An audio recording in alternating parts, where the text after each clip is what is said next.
Yes, showtime. And today we are in UK, near London, with Isabel Pollen. Hi, Jim. Welcome. Thank How you are very you much. doing? I'm How are you very, doing? I'm very well, thank you. Very, very happy to be here with you. Yeah, Yeah. exciting things to happen today. Yes. So I am here. I am working with a lady called Kathy Winston, who has a project running that includes gathering groups of women together. And so this evening we're in London. She's run about two or three of them in Ireland, in Dublin. And so it's really exciting to be here and to do these events again, to have people in the room again. It's really special, as it was in Antwerp with your wonderful conference. Yeah. There we met. We met at the Happiness at Work conference. What maybe tell the audience a little bit of what you've seen there, what you felt there. Sure. Wow, it was amazing. It was an amazing collection of speakers, and even though one of them had COVID and so he couldn't be there in person, it was Yeah. wonderful to see how you dealt with that, and you zoomed him in, and that was as valuable as the other sessions. And what was really special about it was that never before had I been to a gathering where the focus was purely on happiness and what that means to us. It's a word that we hear a lot in every language, in all contexts. And never before had I witnessed people really, really getting curious about what that looked like in everyday practice, Mhm. both in our workplace and in our lives. And so the energy of the gathering was wonderful. And I think the world agrees with me when I say that just being able to be back at these gatherings in person, um, since the 2 years that we've had, and some people are still very much going through, was very, very special. And the speakers were fantastic. There was a whole mixture, a whole combination of very different people, very different lenses, if you like, onto this one. Mhm. And then we met, and the first thing you said to me was, do you want to join me on a podcast? And we barely said hello. And so I thought that was wonderful. So then we got to speak to Peter Clark, of course, Yeah. on his show, and it was a real privilege to be there, Jim. Yeah, it's always nice to see like people traveling and doing the effort of being in a conference like abroad. Like there were 25 different countries present at the conference. So it's amazing to see like how it started and how it's growing, and how you meet then like people who want to do something with it, or who are like really fan with it, or who are like just like enthusiastic about what we are doing. And it's just nice to see that there are other people joining the family. And that's one of the things, like the atmosphere, like that is what always strikes me, like the people who are like at the conference. You don't have to convince them anymore. Like we don't want to make it like woohoo. We don't want to make it like happiness and fluffy and whatever. But it's just an attitude. It's just like being open-minded, just accepting, not judging, being part of the Happiness at Work family. And it's just getting rid of the old ways. Yeah.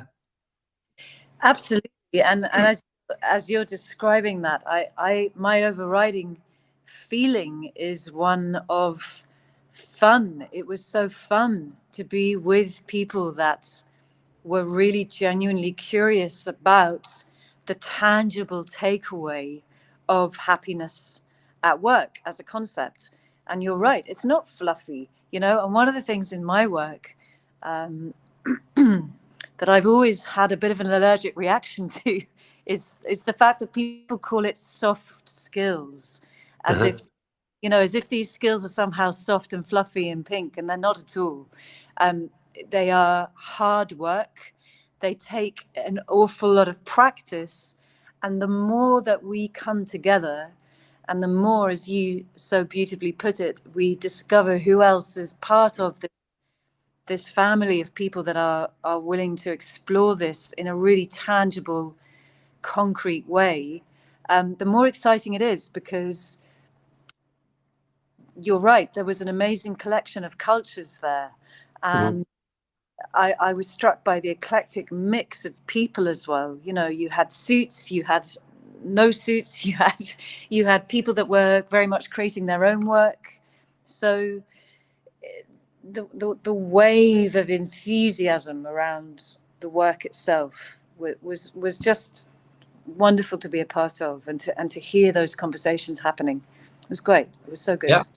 Yeah, yeah, and then the rest of the world is watching, like the government of Singapore. You're gone. Sorry. Yep. I'm Yeah, back. yeah. So the government of Singapore was watching. Yeah, Peter Clark called them after the conference from Right. Canada. Now Bart just joined us from America. I had a call with him yesterday. So yeah, that's very nice to see. Like, and that is also what we hope to spread it like worldwide. Now. Completely. And I mean, you know, if I go back to the moment where I first saw it and I first noticed it as an event, instantly that there was a real pull. And I'll be honest with you, Mhm. I've always had a bit of a struggle with the concept of happiness, Mhm. and the word happy, because I think it's misused. And so it surprised me how hooked I was when I saw the frame within which you had put this work. It was so specific that Mhm. that's really what pulled me in. And then, of course, you know, the wonderful speakers like Claude Silver and all of these people that were there to speak was also a big pull. But I think what's so exciting about it is the timing of it, on the back of a time where our focus has had to be on everything but happiness.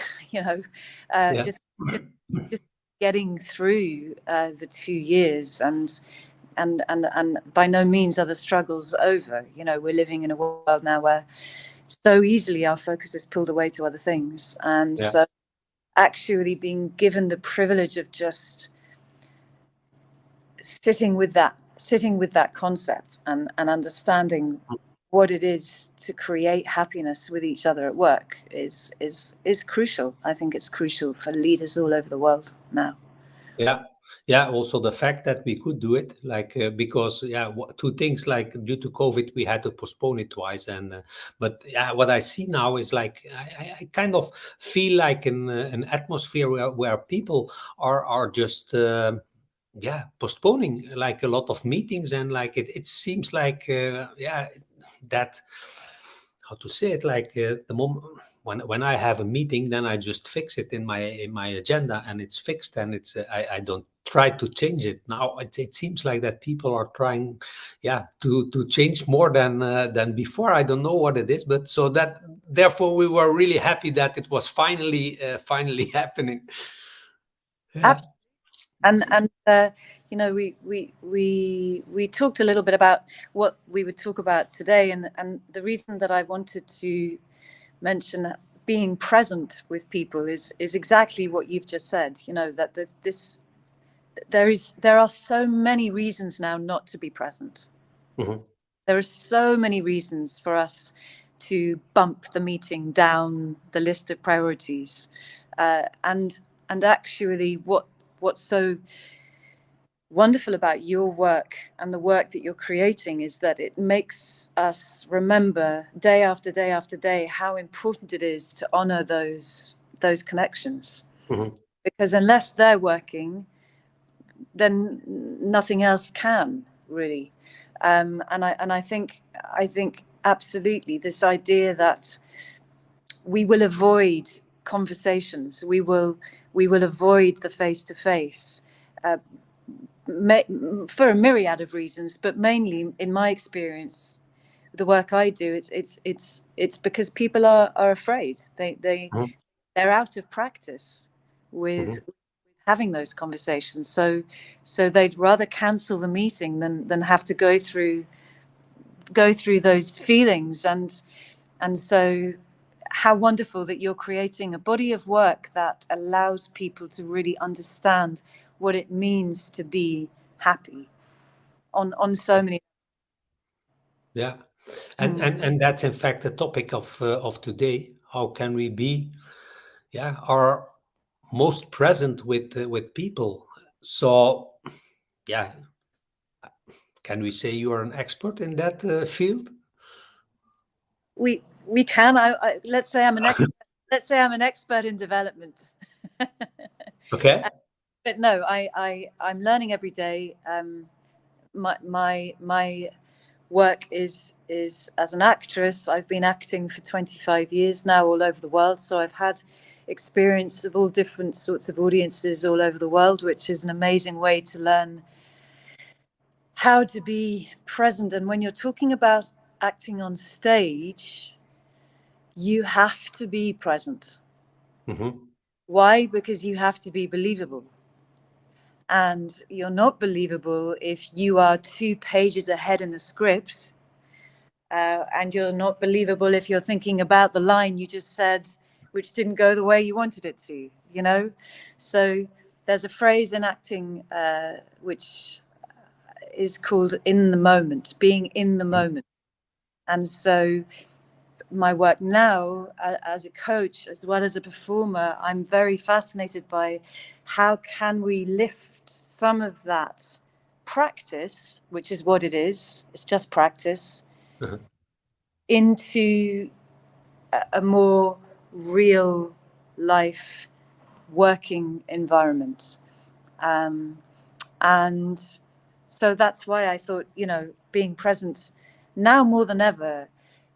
I mean, even during this podcast, you lost me for a moment just now. It wasn't a magic trick. It's because something else came in and so I disappeared off the screen. So we are continually bombarded with continually bombarded by it to the point where we're not even conscious of it anymore. So I'm fascinated by what happens when we strip that away. I had the great privilege of listening to a chap called Colin O'Brady speak recently, who has developed a whole way of walking, and it's called the 12-hour walk. Now, I'm sure if there are people dialing in from the States here with us, they will have heard of him. And he has developed this way of going for a walk for 12 hours without any distractions. So he encourages people to turn off their devices, not to be listening to any sort of podcast or anything like this, just to be with themselves. So I think, Jim, my offer today is that we can't be present with other people until we can be present with ourselves. So and how easy is it, like if you are really into the moment, like to, as an actress, like to remember just the things you have to do, because that's then, as an actress, that's the first question. The second question is, if you want to be like really present with other people, the other person, I guess, needs to be present also. So in answer to your first question, it takes a bit of technique, like anything, so you have to know how to breathe, you have to know how to move. What you're saying has to match what you see. The more obvious things like that. Everybody has their different way of learning lines. I personally have to be moving when I learn. I can't be sat still. I just they don't go in. And then, practice and experience. And certainly when I was starting out, there were many things that I really didn't know how to do. And I made mistakes. And like any like any role in life, I think that we can take our greatest steps by the mistakes that we make. And so the people that I work with as well, so, you know, it's not just me up there, it's an entire team of people, both on the stage and behind the scenes. Again, I think a good analogy for work, there's always a team of people behind us that people don't see necessarily, but they're as important. In terms of being present with other people, it all starts with our breath. Okay. Why do I say that? I say that because right now I'm sat here talking to you, and if I was collapsed in my body, already you see the difference. But if I'm collapsed in my body and I'm holding any sort of tension here, it affects my breath, which affects my voice, which affects the way I think and feel. So when we talk about happiness as a way of connecting with people, we have to be happy with how we feel first, right? And the easiest way to access that presence with ourselves is to be able to consciously breathe.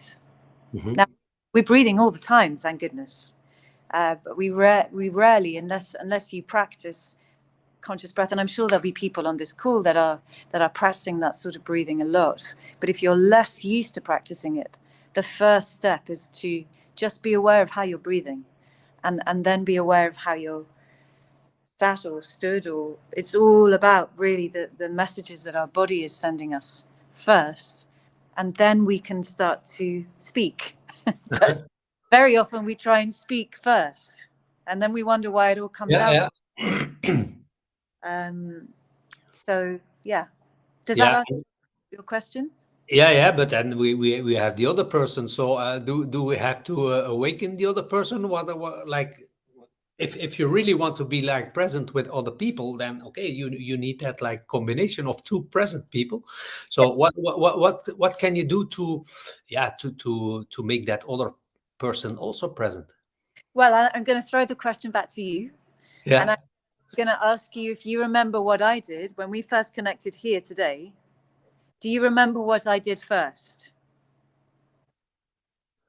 Remember what you did first. Or what I did, what I said, what did I say first? I asked you a question. I asked how you were. I asked how that for sure. Yeah.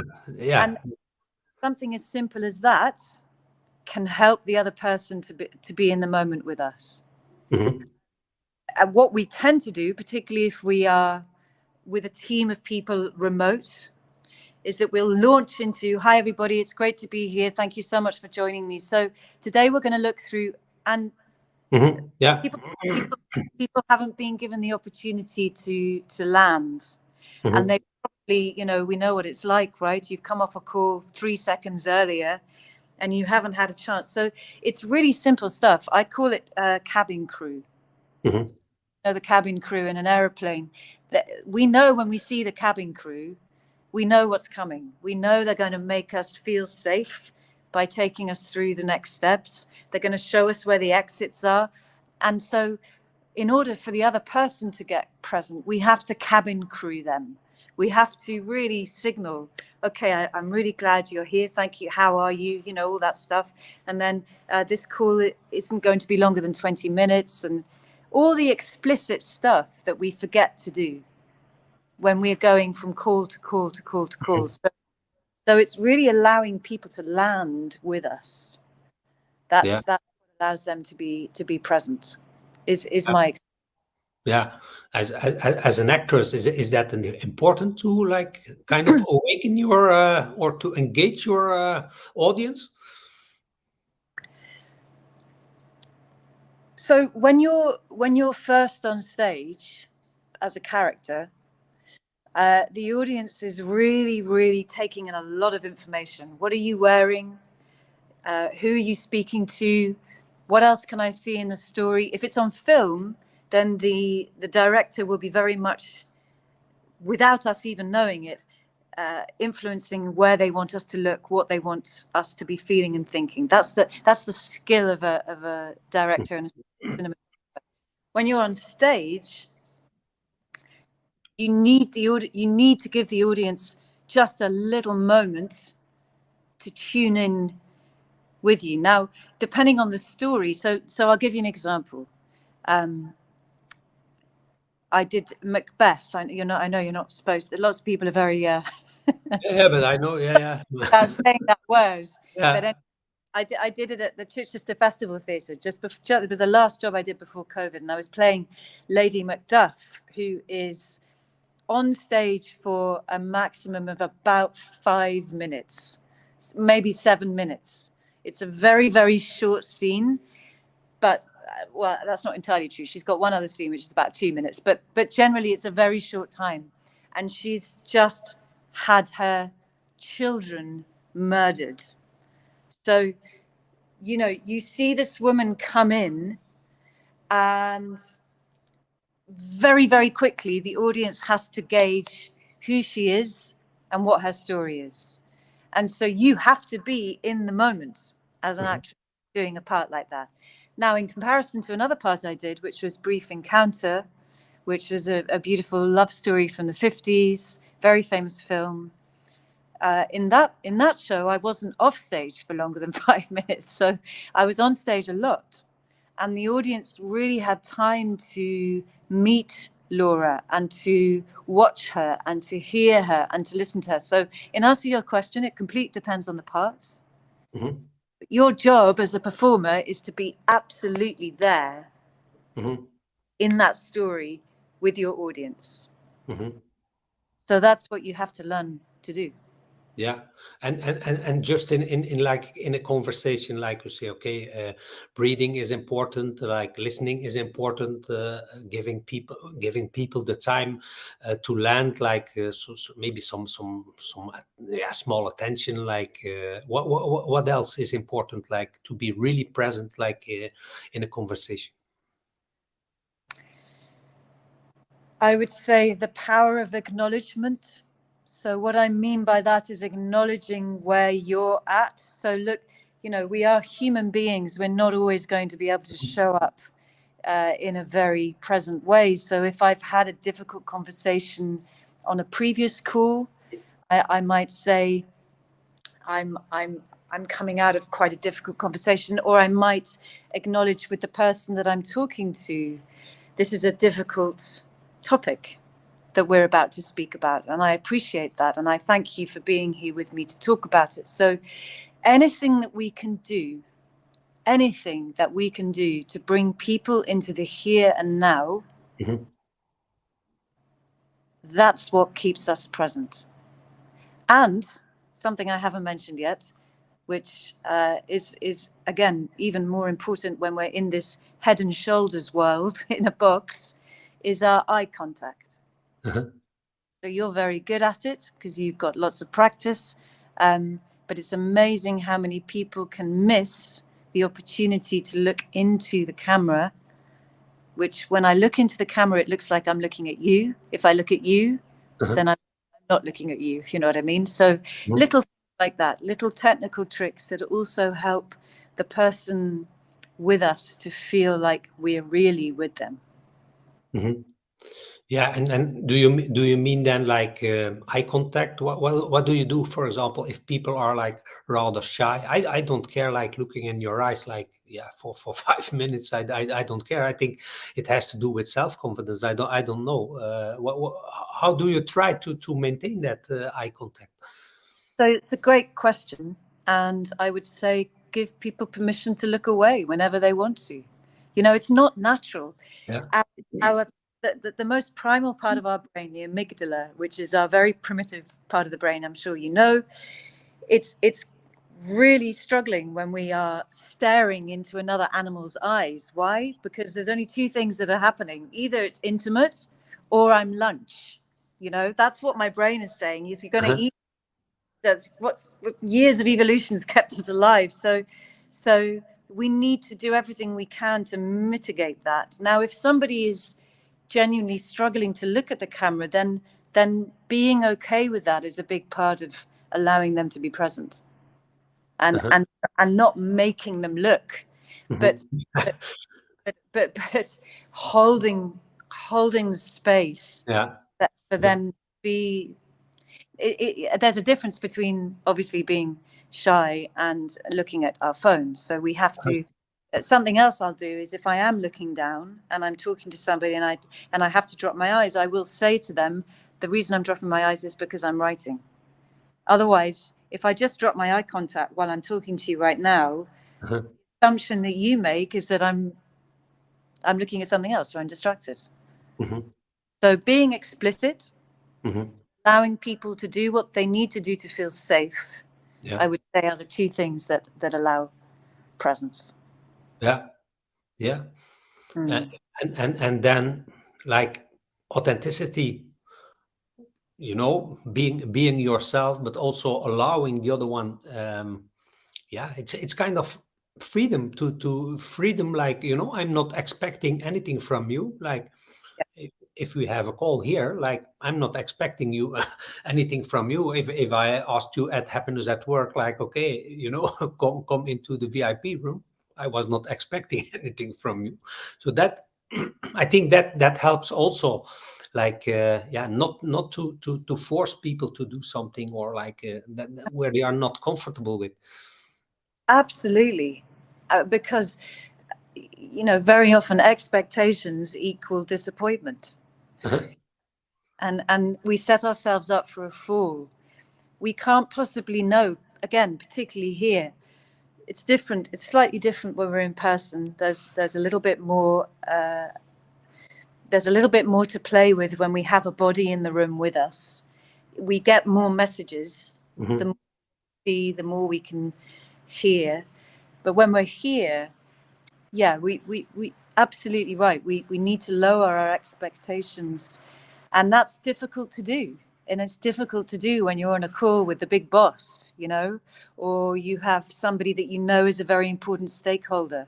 Well, I'm not saying, by the way, that any of this stuff is easy, but what I am saying is there are small, tangible, incremental ways that we can help both ourselves and them to feel more here.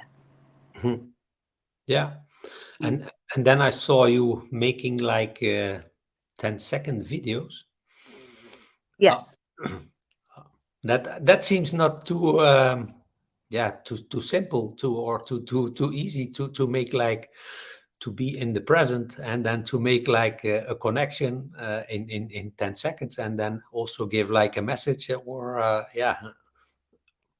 explain like a little bit the purpose of these 10-second videos.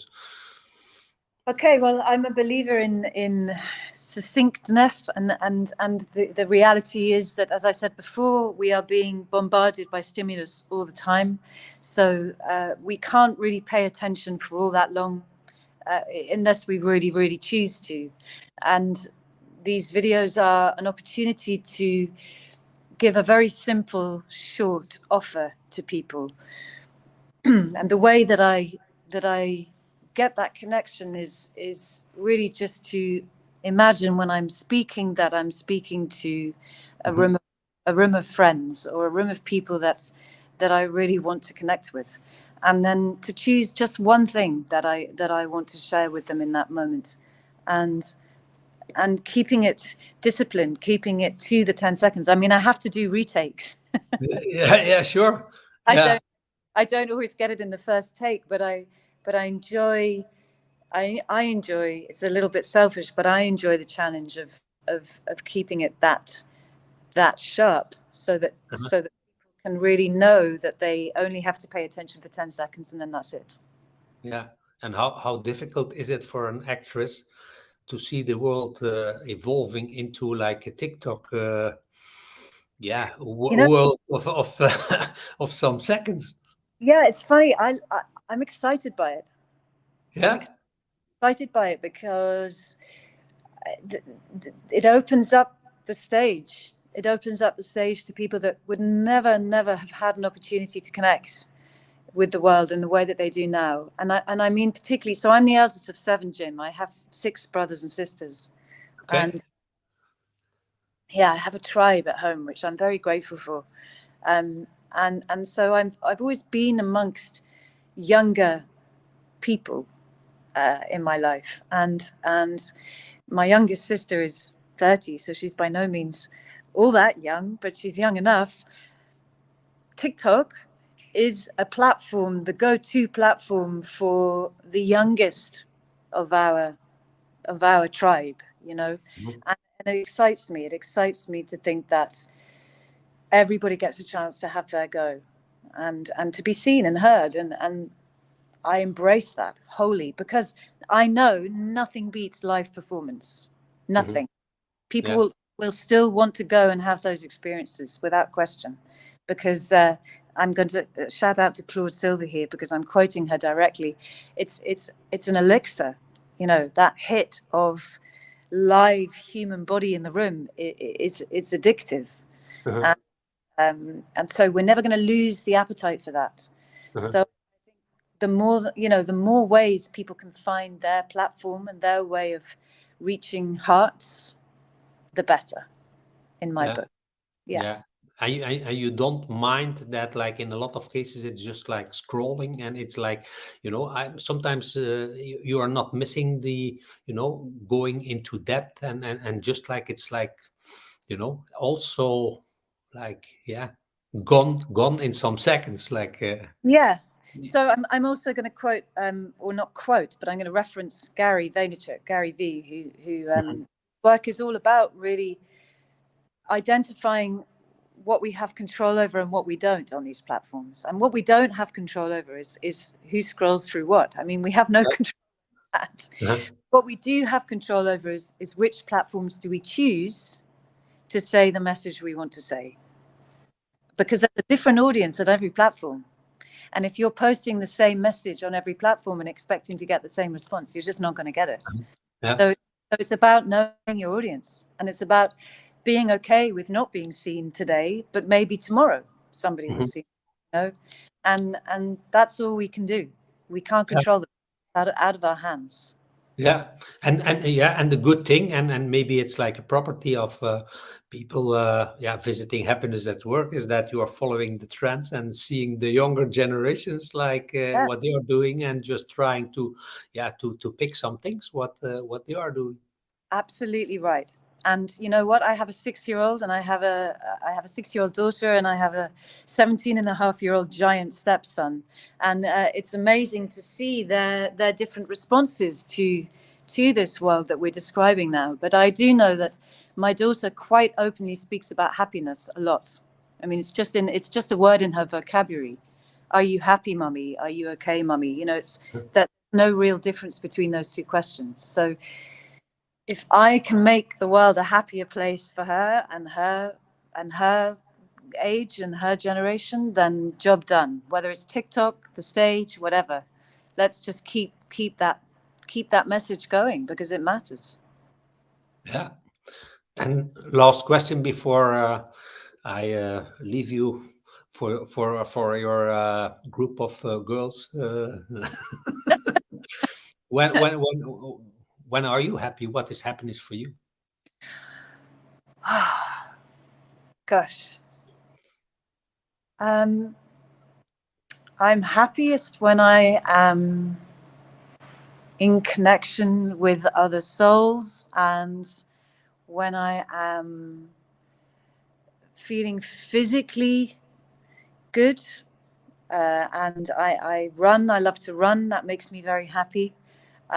I also love water, being with my family. There's a list of things, but fundamentally, I'm at my happiest when I feel connected. Is the answer to that question. Yeah. I was expecting something like that. Like I'm doing now kind of a survey where I'm like asking people, like, in which area are they? Like, some people are like, they are more on purpose. There are other ones are more on connection. Other ones are more like on autonomy. Other ones are more like, so that. But yeah, I was thinking you would be in the connection section. So that's just a confirmation of my internal survey I'm doing. So thank you very much for being here. Good luck with the ladies' night. And let's speak soon. Thank you so much, Jim. See you. Bye-bye. Bye-bye. Bye-bye.